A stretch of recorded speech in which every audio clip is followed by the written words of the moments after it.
Hi my student, আমার ইউটিউবের channel পক্ষ থেকে নবম শ্রেণীর নতুন ক্লাস লগারিদম চ্যাপ্টার নাম্বার 21 তোমাদেরকে সামনে নিয়ে এসেছি। আজকে লগারিদমের বেসিক কনসেপ্ট এবং সূত্র সম্পর্কে তোমাদেরকে জানাবো। পরবর্তীতে আমি টপিক অনুযায়ী তোমাদের অঙ্ক নিয়ে আসবো। দেখো, এটা হবে x1m, যেখানে a greater than 0, m greater than 0, a not equal to 1 হলে x অর্থাৎ ঘাতের সূচক। সূচক আমরা নবম শ্রেণীতে 2 নম্বর অধ্যায়ে আমরা জেনেছি যে কোনো বীজঘাতের সংখ্যার উপরে যে পাটিগণিত সংখ্যা থাকে সেটাকে সূচক বা পাওয়ার বা ঘাত বলে। এর নির্ধারণ সাপেক্ষে m সংখ্যাটির লগারিদম বলে এবং তা আমরা x সমান লগ m বেসে এ আকারে প্রকাশ করতে পারি। আবার x সমান লগ m বেসে সম্পর্কটিকে ইংরেজিতে আমরা x is the logarithm of m to the base a, অর্থাৎ আমরা একে বলতে পারি যে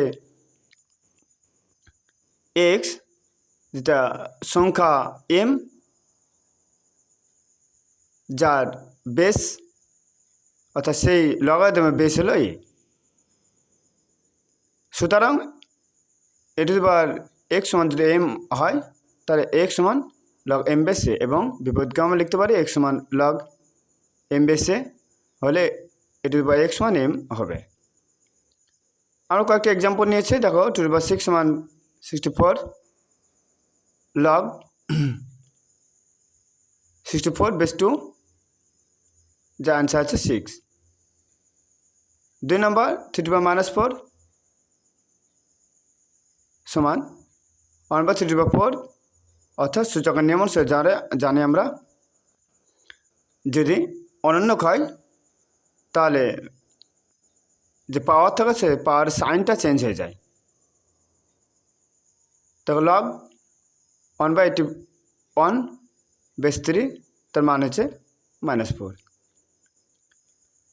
এবং 10⁻² সমান 1/100 সমান 0.01, the log 0.01 বেস 10, তার মান -2। আমরা লগারিদমের এখানে গুরুত্বপূর্ণ বিষয় সম্পর্কে আমরা এখানে জানবো যে কী বলছে, নির্ধারণ লোক যদি না থাকে তাহলে কোন সংখ্যা লগারিদম একটা অর্থহীন, অর্থাৎ কোনো লগারিদমের যদি নির্ধারণ না থাকে তাহলে সেই লগারিদম এক্সিস্ট করে না। আমরা ভিন্ন ভিন্ন নির্ধারণ সাপেক্ষে একই লগারিদম মান আমরা ভিন্ন পাবো। যেমন একটা উদাহরণ নিয়েছে, দেখো 64 এর ভিন্ন নির্ধারণ সাপেক্ষে এর মান ভিন্ন পাবো। যেমন লগ 64 বেস 2, এই 64কে 2/6 ভেঙেছি। আমরা লগারিদমের একটা বেসিক ক্যারেক্টারিস্টিক হলো যে পাওয়ারটা সবসময় সামনে আসে এবং কোন লগারিদমের নিধান এবং পাওয়ার যদি এক হয় তাহলে সেই লগারিদমের মান এক হয়। তাই 6 সামনে এসছে এবং লগ 2 বেস 2, তার মান 1 হয়ে গেছে। একইভাবে আমরা দেখিয়েছি। দেখো লগ 64 বেস 4, 4³ 64, 3 আগে এসছে, লগ 4 বেস 4, তার মান 1, অ্যান্সার 3 হয়ে গেছে। দেখো একই সংখ্যা অথচ যেহেতু নিধান অর্থাৎ বেস আলাদা, তাই এই লগারিদমের অর্থাৎ এই সংখ্যার মান আলাদা হয়েছে। (x সমান -m), অর্থাৎ কোনো এক্সের মান যেখানে অবাস্তব অর্থাৎ বলছে ঋণাত্মক কোনো সংখ্যা লগারিদম মান নির্ণয় করা যাবে না। ধনাত্মক যে কোনো নিধান এর সাপেক্ষে যেখানে a নট ইকাল টু 0, অর্থাৎ এর লগারিদম মান 0 হবে। অর্থাৎ আমরা জানি এটির উপর 0 মানে 1, তাহলে যদি লগ নিই তাহলে লগ 1 যার বেস a সমান 0, অর্থাৎ কোনো লগারিদমের যদি নিধান যাই হোক, পাওয়ার যদি 1 হয় তার সেই লগারিদমের মান 0। যে নিধান সংখ্যা উভয় ধনাত্মক অর্থাৎ পরস্পর সমান হয় তা সেই সংখ্যার লগারিদম মান সর্বদা 1 হবে। মানে এর আগে বললাম যে কোনো লগারিদমের বেস এবং পাওয়ার যদি একই হয় তাহলে সেই লগারিদমের মান 1 হয়ে যায়। যেমন লগ 3 বেস 3 তার মানে 1, লগ 2 বেস 2 তার মানে 1, লগ 4 বেস 4 তার মানে 1। যদি আমরা লগারিদমের আবার কিছু দেখি যে x সমান লগ m বেস a যদি হয় তাহলে a log m base a তার মান a হবে, m হবে। দেখো দেখিয়েছি তোমাদেরকে, যেখানে log x log m base a এর উপর x সমান m, তাহলে log a m base a তার মান হবে m। আমরা এখন এই লগারিদমের বেসিক কনসেপ্ট জানলাম। এবার সূত্র সম্পর্কে আমরা জানব এবং আমরা দেখো এক্সাম্পল সহ তোমাদেরকে কত সুন্দর করে বুঝিয়েছি এবং এগুলো দেখবে। কি বলছে দেখো, যে কোনো লগারিদমের যদি পাওয়ার 1 হয় তাহলে সেই লগারিদমের মান 0 হয়, আমরা দেখিয়েছি। 2 নম্বর সূত্র কি বলছে, কোনো লগারিদম বেস এবং পাওয়ার যদি 1 হয় তাহলে সেই লগারিদমের মান কত একই হয়, তাহলে সেই লগারিদমের মান 1 হয়। আবার a log m base a তার মান m, আমরা এটা এর আগে দেখলাম। আবার 4 নম্বর সূত্র কি বলছে, log b base a into log a base b তার গুণফল 1 হয়। কী করে দেখো, সূত্রটা আমরা উদাহরণ নিয়ে বুঝিয়েছি যে সংখ্যা এবং যদি নিধান পরিবর্তিত হয় এবং তারা যদি গুণ অবস্থায় থাকে তাহলে সেই লগারিদম মান 1 হয়ে যাবে।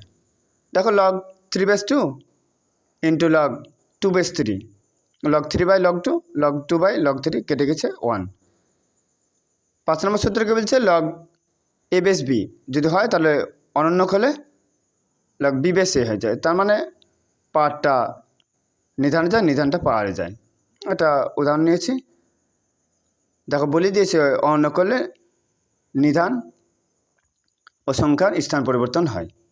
6 নম্বর কী বলছে, লগ বি বেস এম, আমরা একে নতুন নিধান নিয়ে এসে একে লিখতে পারি log M base a log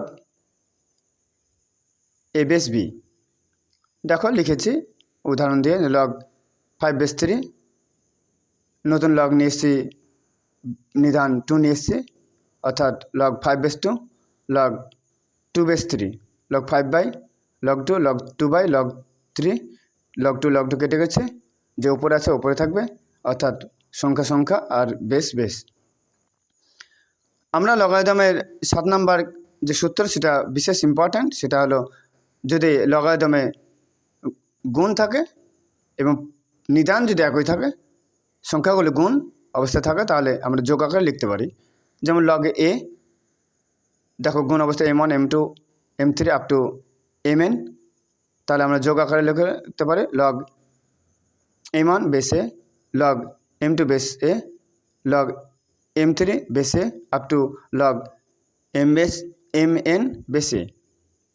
দেখো আমরা উদাহরণ নিয়ে দেখিয়ে দিয়েছি, log base 2 3 into 5 into 7, log 3 base 2 log 5 base 2 plus log 7 base 2, গুণ আকারে থাকলে আমরা যোগ আকারে লিখতে পারি, লিখিয়ে দিয়েছি। এবার 8 নম্বর সূত্র বলছে লগ বেসে 1 বাই এ, আমরা যদি ভাগ অবস্থা থাকে তাহলে আমরা বিয়োগ আকারে লিখতে পারি। দেখো লিখিয়ে দিয়েছি। এবং 8 নম্বর সূত্র দেখলাম, এবং 9 নম্বর সূত্র বলছে লগ এম বেসে সমান লগ এন বেসে। যদি কোনো লগারিদমের নিধান একই হয় তাহলে পাওয়ারগুলো আমরা সমান করে দেব উভয় দিক থেকে। আবার কোন লগারিদমের যদি বেস অর্থাৎ নিধান আলাদা হয় এবং পাওয়ার একই হয়, তাহলে আমরা লগারিদমের বেস অর্থাৎ নিধান সমান করে দিতে পারবো। আমার চ্যানেলটা বেশি বেশি সাবস্ক্রাইব করবে।